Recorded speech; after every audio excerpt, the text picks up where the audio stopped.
Bonjour. Le cours de cette semaine s'intitule le rapport DE Stage, études pratiques.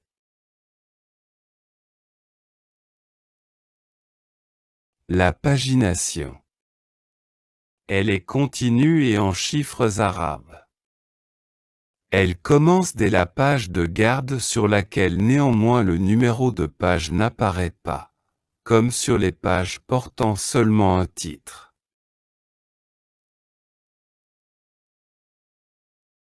L'introduction. Cette introduction est centrée sur vous. Elle explique le choix de l'entreprise d'accueil, de la mission.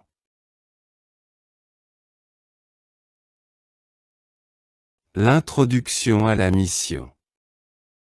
Commencez par les causes et les buts de votre étude et complétez par la présentation de l'entreprise et de votre démarche. L'introduction répond d'abord aux questions que se pose nécessairement le lecteur. De quoi s'agit-il?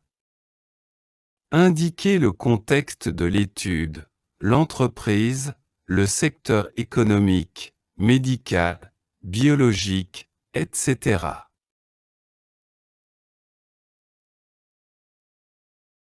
À qui, à quoi servira cette étude?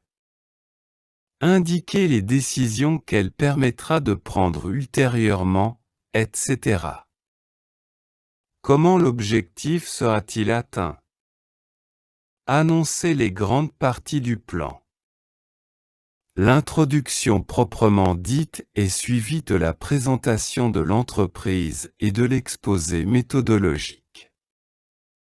Pourquoi ce stage? Comment j'ai trouvé ce stage? Où s'est passé le stage?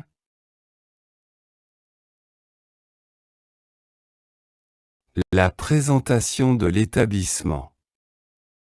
Insistez sur la situation actuelle de l'entreprise.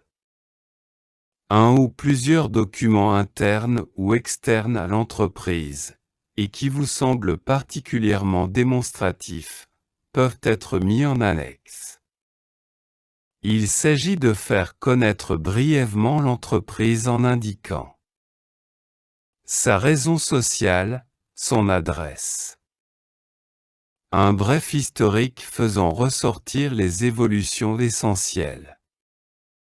Son positionnement en relation avec sa stratégie.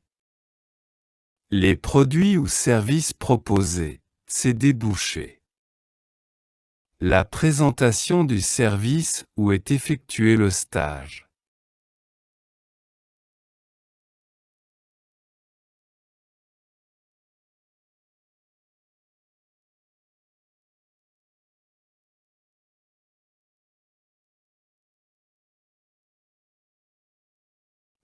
Les différentes parties du rapport.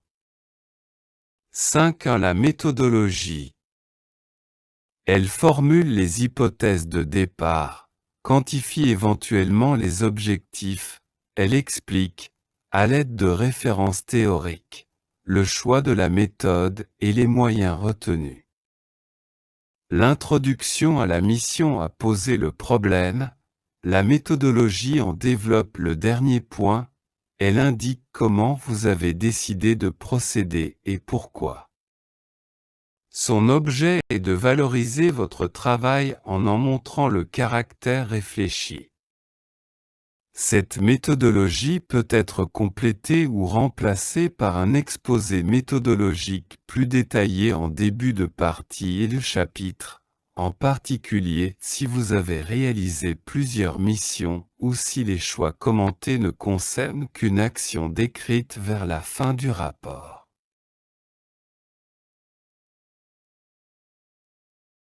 5.2 Le développement. Il doit comporter 3 parties qui sont l'organigramme de l'entreprise, les activités réalisées en stage, le bilan du stage. L'organigramme de l'entreprise a pour objectif d'identifier le schéma organisationnel de l'entreprise d'accueil, afin de mieux comprendre les différents liens et relations entre les services. L'étudiant doit situer la place de son service d'affectation et doit montrer les interdépendances de ce service avec les autres services de l'entreprise, dans le contexte économique dans lequel l'entreprise elle-même évolue. Il doit également informer sur les tâches qu'il a effectuées au cours de son stage. Il s'agit de la partie la plus importante du rapport de stage car elle le concerne directement.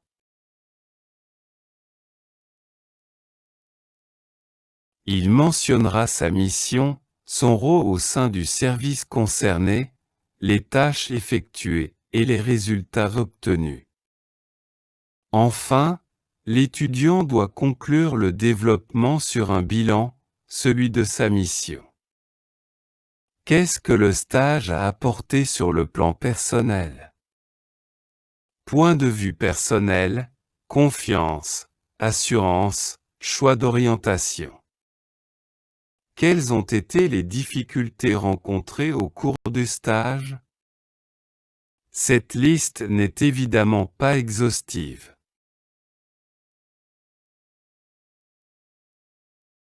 Recommandations générales.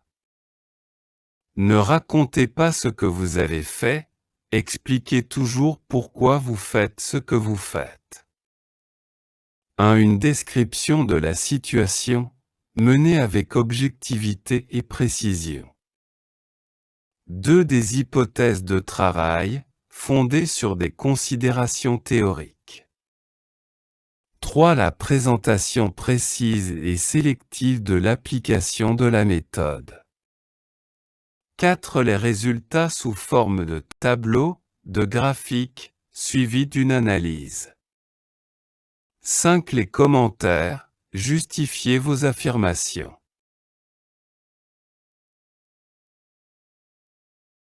Distinguez les résultats conformes aux hypothèses de ceux qui vous semblent surprenants. Ces derniers doivent aboutir à une explication approfondie. Dans tout stage, la théorie et la pratique, la réflexion et l'action vont de pair. Néanmoins, votre stage aura sans doute une dominante, l'action ou l'étude. Votre stage est avant tout un stage d'action. Votre action peut être divisée en étapes. Rédigez autant de parties que d'étapes. Donnez des titres, des sous-titres.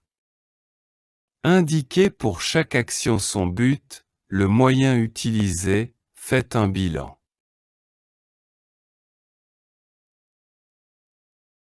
Ne restez pas dans le flou, indiquez par exemple le nombre d'appels, ou de visites, que vous avez effectués.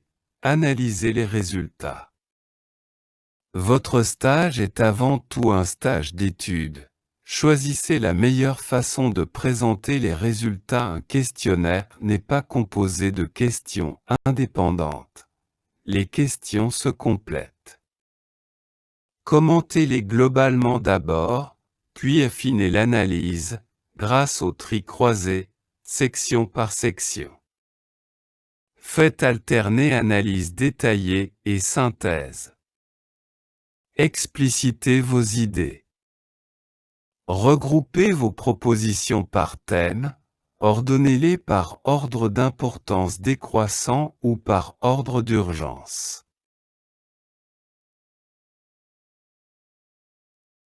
5.3 Les graphiques. Choisissez le graphique adapté à votre message et ayez conscience que tous les résultats d'une enquête ne nécessitent pas un graphique. Les graphiques doivent être légendés et commentés.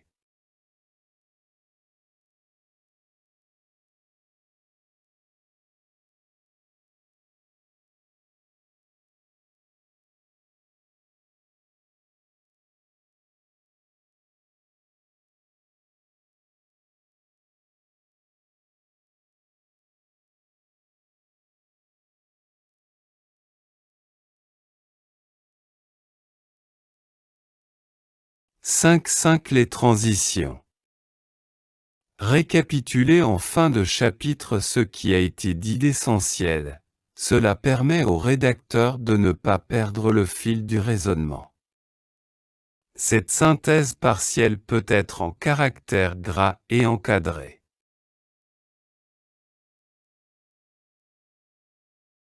5.6 La rédaction. On emploie le temps présent pour les analyses en particulier. Quel pronom utiliser? Il s'agit d'un rapport, le jeu est être réservé au passage, les introductions et les conclusions notamment, où vous vous engagez. En général, on utilise le nous.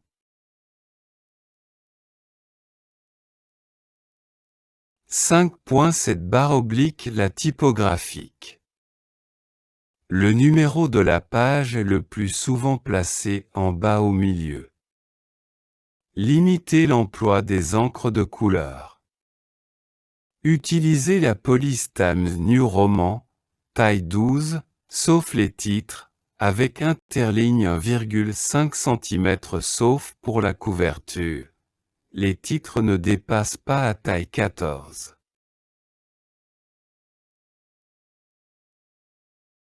6 La conclusion.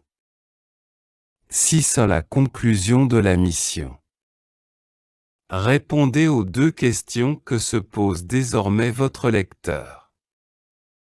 Que faut-il retenir de ce rapport? Rappelez les 2 ou 3 grandes idées auxquelles vous avez abouti.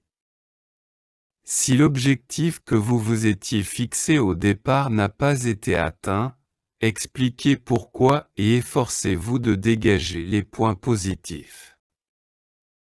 Quelle suite donner à ce rapport? Indiquez et mesure qu'il serait souhaitable de prendre immédiatement pour mettre en œuvre vos idées.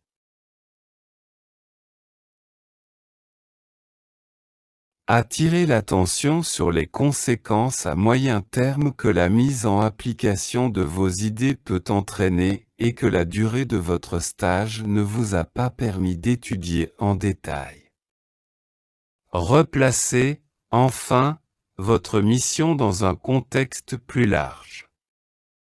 Évoquez par exemple l'écart entre ce que vous proposez et ce qui serait idéalement souhaitable à long terme ou sur une plus grande échelle.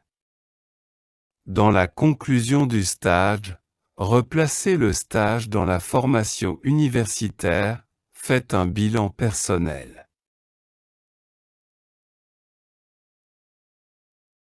Répondez aux deux questions que se pose désormais votre lecteur.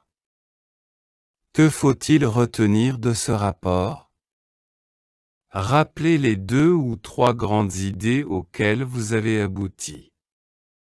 Si l'objectif que vous vous étiez fixé au départ n'a pas été atteint, expliquez pourquoi et efforcez-vous de dégager les points positifs. Quelle suite donner à ce rapport? Indiquez et mesure qu'il serait souhaitable de prendre immédiatement pour mettre en œuvre vos idées. Attirez l'attention sur les conséquences à moyen terme que la mise en application de vos idées peut entraîner et que la durée de votre stage ne vous a pas permis d'étudier en détail. Replacez, enfin, votre mission dans un contexte plus large. Évoquez par exemple l'écart entre ce que vous proposez et ce qui serait idéalement souhaitable à long terme ou sur une plus grande échelle. Dans la conclusion du stage, replacez le stage dans la formation universitaire, faites un bilan personnel.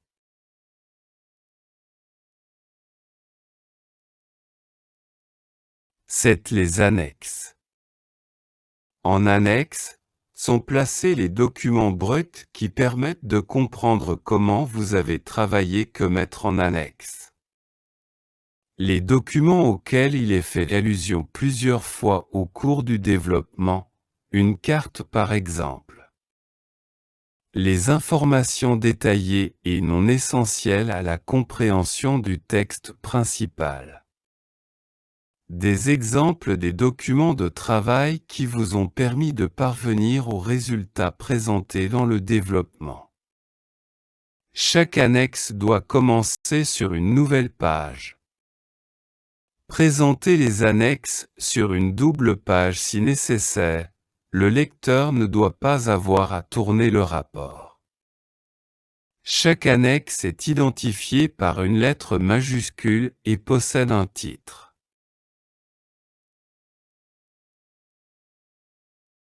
Toute annexe doit être annoncée par le texte principal. Exemple, voir annexe à page 31. Si le nombre d'annexes ne dépasse pas 5, elles apparaissent au sommaire général. Au-delà de 5 annexes, seul apparaît au sommaire général le sommaire des annexes. Paginez chaque page de chaque annexe, en continuation de la pagination du développement. Si vous présentez les annexes en tomes séparés, n'oubliez pas de reproduire la couverture et la page de titre du document principal, en ajoutant le sous-titre annexe. Indiquez toujours la source des documents ainsi que leur date de parution. Vous êtes soumis à la même obligation de discrétion que les membres de l'entreprise. Ne divulguez aucune donnée confidentielle concernant l'entreprise et ne laissez apparaître aucun élément permettant d'identifier un client de l'entreprise. Relisez et faites relire votre rapport par une personne extérieure au sujet. Vérifiez les données chiffrées, l'orthographe, la pagination. Merci pour votre attention.